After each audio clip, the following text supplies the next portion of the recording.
Hi everybody, my name is Bree. I'm going to be showing you today how to make some Grinch cookies.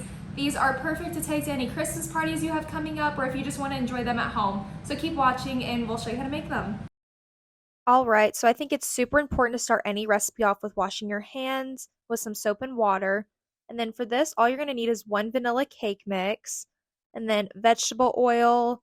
I like to buy the Great Value, 2 eggs, and then some green food coloring to make the little Grinch green, and some powdered sugar. First, you're going to start off by pouring your cake mix into a bowl. I went ahead and cut mine just so for the aesthetic, and then put some 1/3 of your vegetable oil in there, and then you're going to add your 2 eggs, and then you're going to go ahead and whisk all of that together.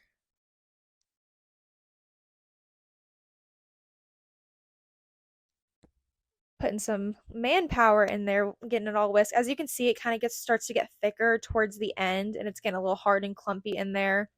And then in just a second, I am going to put that green food coloring in. I kind of just measured with my heart. I ended up being a pretty good amount, usually about 3 drops, but I think that was a little bit more.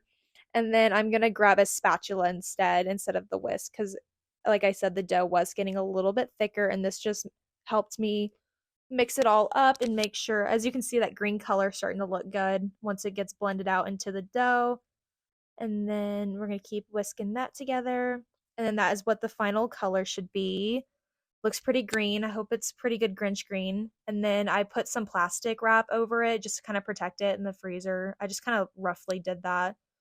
And then we're going to put these in our freezer for about 30 minutes. So put them in, watch some TV, set a timer, and then we'll come back to check on them. And hopefully they're still there.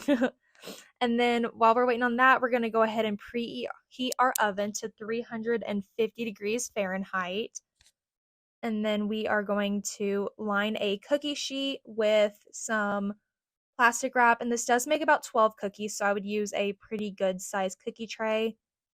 And then now what I'm doing is taking a about an inch to an inch and a half of cookie dough and dropping it in some powdered sugar to kind of make that like breakage. And then I dump off the excess, and then I'm going to put that on the cookie sheet and repeat until the dough's all done. This is completely optional, but I'm adding some M&Ms to kind of represent the little Grinch's heart. Like I said, don't have to do this, but I just felt like it was a cute touch, and that's what it should look like when it is all done. And then now our oven should be preheated. We're going to pop those babies in. Like I said, 350 degrees Fahrenheit for 11 to 12 minutes. I checked on mine at 11 minutes and I felt like they looked pretty good. So I felt like it was good time to get them out. So I went ahead and took those out and let them cool. I recommend letting them cool for about 5 minutes just so they can keep their shape and you don't mess up the perfect circle or anything like that you made. And then this is what they should look like when they are all done. Super green, and I love the red pop in there.